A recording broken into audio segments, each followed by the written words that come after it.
del Pensamiento. Este programa radiofónico tiene como objetivo divulgar, dialogar y reflexionar sobre temas de interés y actualidad desde las ciencias sociales y humanidades. Un servicio público orientado a la pluralidad del pensamiento.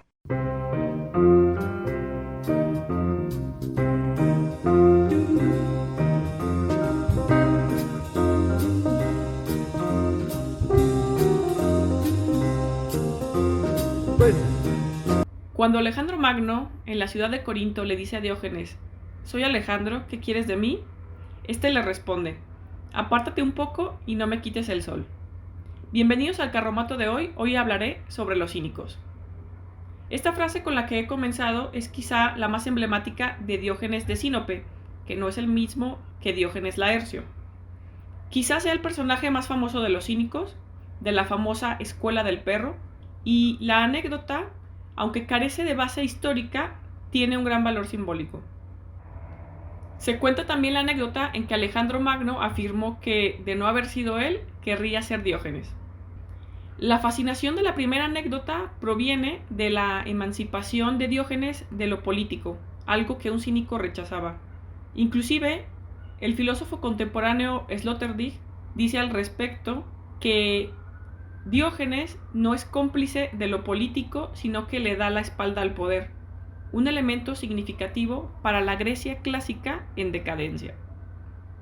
Diógenes de Sinope, o Diógenes el Perro, es la figura de un hombre que vivía sin pertenencias, desnudo y dentro de un tonel, dentro de un barril. Recreado más o menos, por cierto, en El Chavo del Ocho. También se reconoce la imagen de Diógenes como un hombre que solamente poseía una capa, un bastón y un faro. Es un hombre que renuncia a los bienes materiales, y parte de la filosofía de esta escuela consiste en vivir como un perro. De ahí que se les denomine como la secta del perro. En cuanto a la biografía de Diógenes, se cuenta que fue acusado de replicar dinero falso, de falsificar dinero, y entonces terminó migrando a Atenas. El cínico griego tiene varias características. Es solitario, tiene una personalidad agresiva y enfrenta a la sociedad. También aspiraba a la sabiduría, tenía una personalidad subversiva frente al idealismo platónico y frente a la retórica tradicional. Inclusive Platón define a Diógenes como un Sócrates enloquecido. Comencemos por hablar de la imagen del perro. El perro es una imagen rechazada para los griegos, es una representación de lo impúdico que se usaba como insulto para aquellos que transgredieron las normas del más puro respeto, el decoro y la decencia. Al perro se le calificaba como falta de aidos, de respeto y de vergüenza. La vergüenza, el pudor, el respeto y el sentido moral y dique, la justicia, fueron otorgados por el dios Prometeo. De ahí que si el cínico rechazaba lo político, no podría practicar este tipo de actitudes morales. Por otra parte, Aristóteles calificó al perro como bestia fiel al hombre, doméstico y domesticado, insolidario con los suyos, dispuesto a traicionar a la especie canina y pasarse al lado de los humanos con tal de obtener ganancias. Es agresivo, fiero o fiel y cariñoso según sus relaciones individuales, participa de la civilización desde un margen de su condición de bruto, comparte con el esclavo la capacidad de captar algo de la razón, del logos, en el sentido de obedecer los preceptos de su amo. El perro es sufrido, paciente, fiero con los extraños y acepta que le avienten la comida para comer. También es familiar y hasta urbano, pero no se oculta para hacer sus necesidades ni sus tratos sexuales. Roba carne de los altares y se mea en las estatuas de los dioses. En la literatura clásica griega hay algunos ejemplos con el calificativo perro, que nos puede ilustrar este desprecio hacia el perro. En la Ilíada, Aquiles se enoja con Agamenón y le insulta llamándolo cara de perro. En la misma obra, Helena se califica de perra al reflexionar sobre cómo abandonó a su esposo para fugarse con París.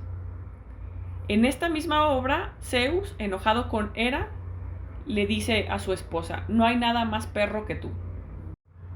Las anteriores descripciones del perro aplican a la conducta de los cínicos de manera evidente, porque éste vive junto al hombre, pero mantiene sus hábitos naturales con total impudor. Es natural como los animales, pero vive en un espacio humanizado, no pretende honores ni ambiciones y tiene una vida sencilla. Sencilla es la vida del perro. Los cínicos llevaban una vida canina, tomaban el sol en el ágora ateniense o en el mercado de Corinto, vestían lo mínimo, algunos a veces no vestían nada. La vergüenza que contenía en sí la imagen del perro se volvió uno de sus distintivos. Los cínicos se desligaban de las obligaciones cívicas, por lo que no gozaban de los derechos de la ciudadanía, no tenían familia, no votaban y tampoco contribuían al quehacer comunitario. El cínico deambula por la ciudad, mendiga alimento. El cobijo más famoso de Diógenes, por ejemplo, era un tonel de barro. El cínico atendía solo lo natural, presumía de independencia y de libertad. Los cínicos imitaban la anaideia, la desfachatez y desvergüenza. Eran desafiantes, eran provocadores y también escandalosos, salvajes, críticos, austeros y anárquicos. No se dejaban dominar por nada, ni físicamente, inclusive si tenían hambre, sed o frío, y tampoco buscaban el placer como la escuela hedonista, sino que aguantaban muy bien el dolor del cuerpo y la pobreza. Tampoco se amedrentaban por factores morales como el destierro o la humillación, sino que esto era una prueba para la fuerza moral, para el endurecimiento, que en griego es cartería o ascesis del cuerpo y de lo anímico. El cínico busca revalorizar los hábitos, por eso denuncia y encuentra una salida a la alienación. Además es un preceptor de la apateia y de la ataraxia, la impasibilidad o la imperturbabilidad.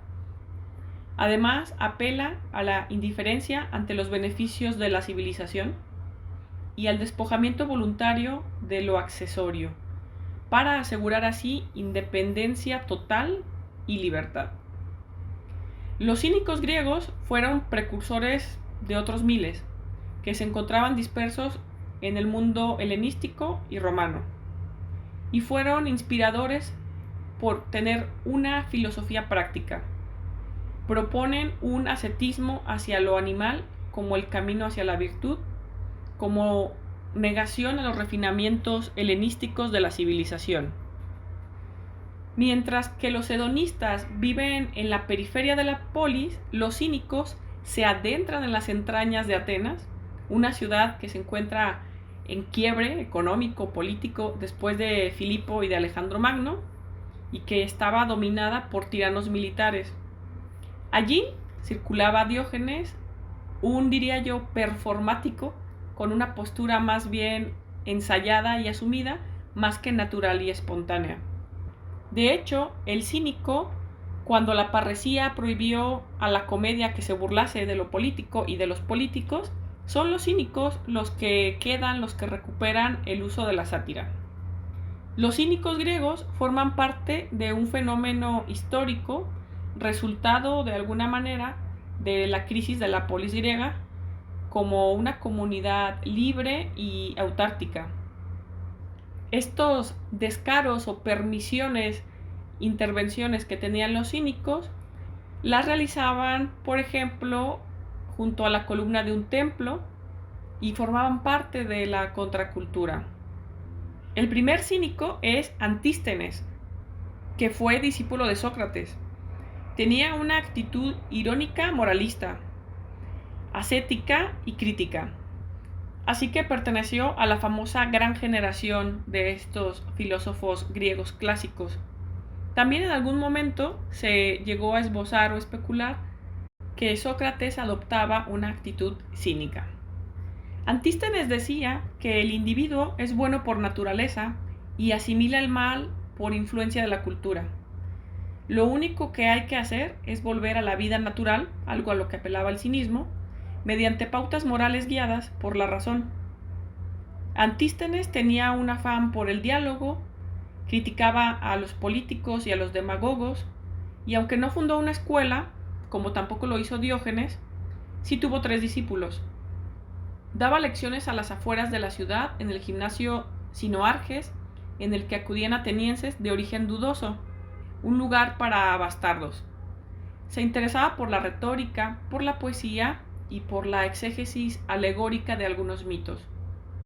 Antístenes elogiaba el esfuerzo, ponos, como el camino que dirigía la virtud, la arete, menospreciada por la hedone, el hedonismo. Antístenes vivía sin grandes riquezas, aunque podía tenerlas, pero renunció a ellas. Vivió de una manera moderada y austera, si bien no tal cual como un perro como Diógenes, pero bueno, no vivía en la miseria y tampoco mendigaba. Cobraba por sus lecciones y alejaba a quienes no podían pagarla con un bastón de plata. Vestía con un manto agujereado, acostumbraba a comer poco, pero eso sí, no rechazaba un buen banquete cuando se le invitaba, como cuando lo invita Sócrates. A nivel político, Antístenes criticaba la demagogia en la que había caído Atenas, algo en común que tenía con el estoicismo griego, y se destaca la importancia que tiene este filósofo por el cultivo de la virtud, como aquella que es capaz de proporcionar felicidad y fortaleza. Se apela al sabio, el sabio es autosuficiente, se trata de una sabiduría práctica más que teórica.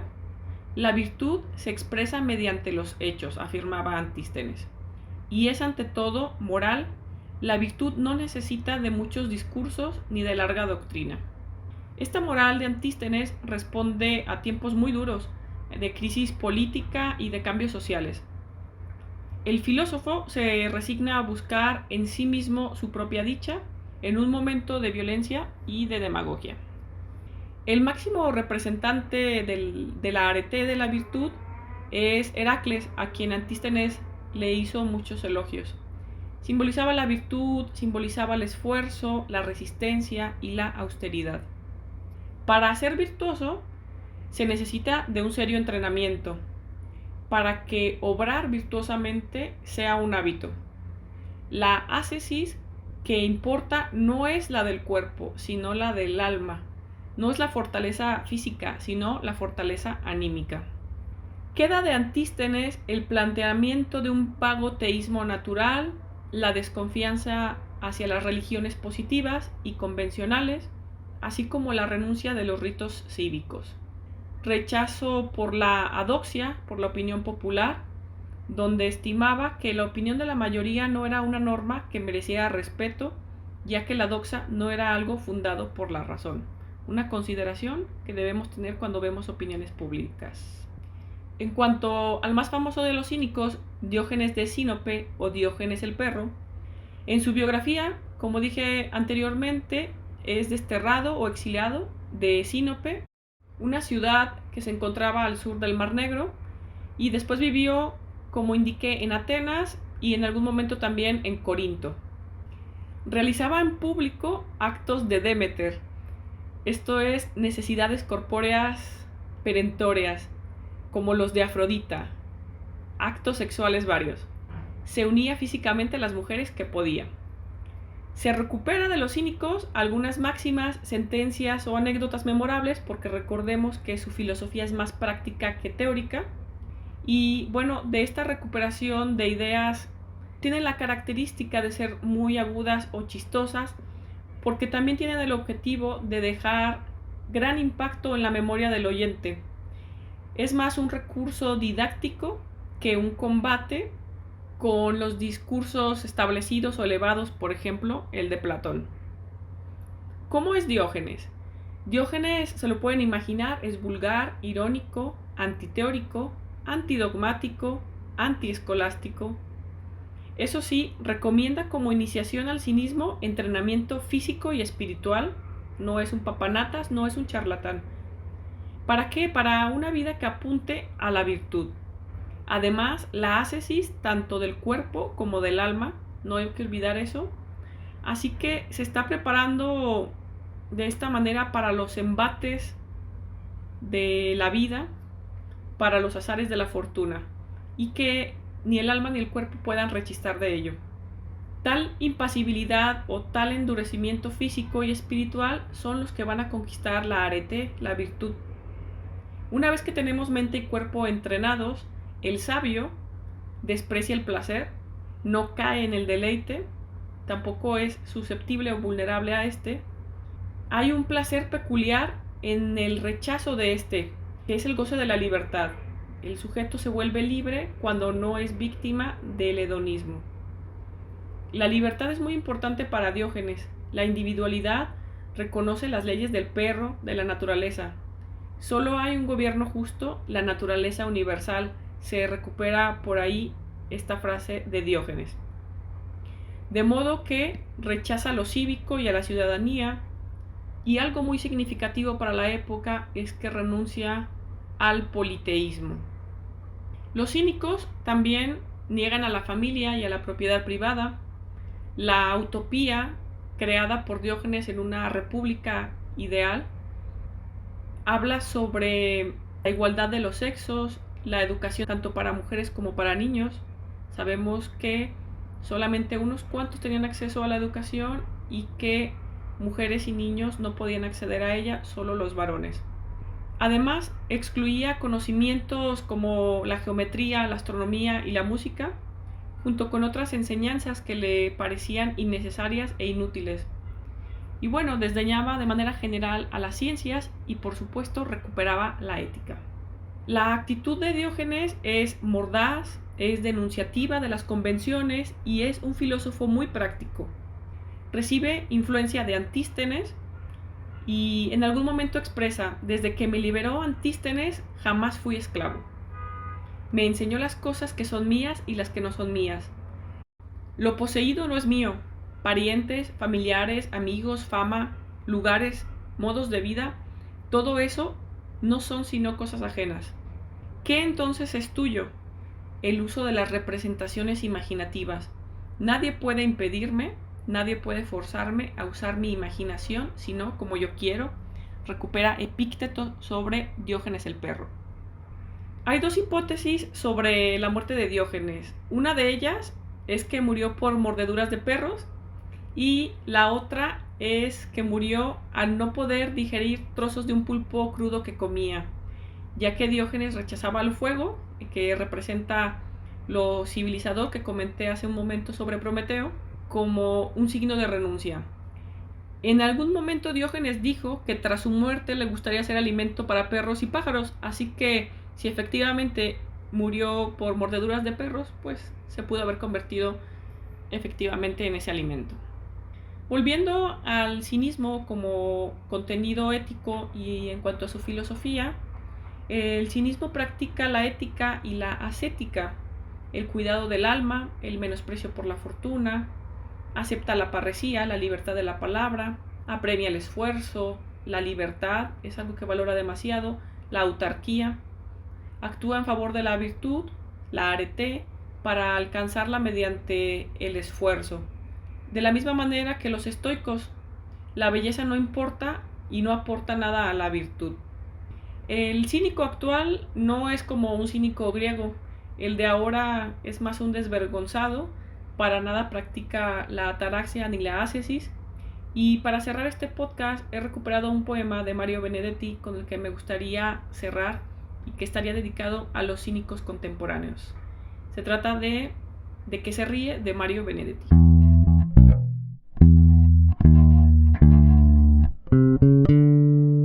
En una exacta foto del diario, señor ministro del imposible, vi en pleno gozo y en plena euforia y en plena risa su rostro simple.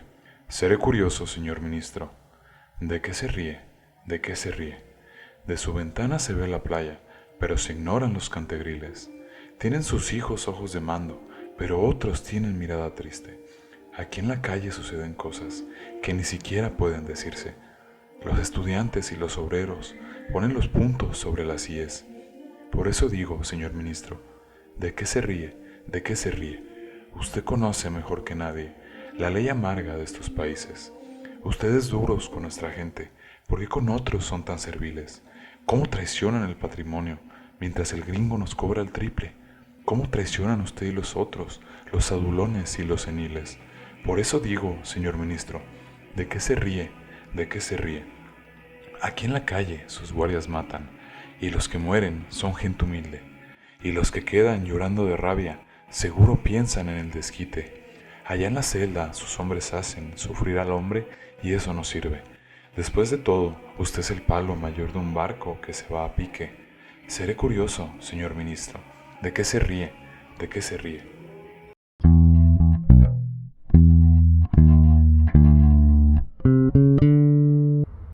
Gracias por haber escuchado este carromato y en especial un saludo a todas las personas de Bélgica que se han incorporado a la reproducción de estos podcasts. Muchas gracias por ello. Recuerda que puedes encontrar el podcast en iVoox, Apple Podcast, Spotify o YouTube y que también están las redes sociales, Facebook e Instagram como Carromato del Pensamiento. Hasta la próxima.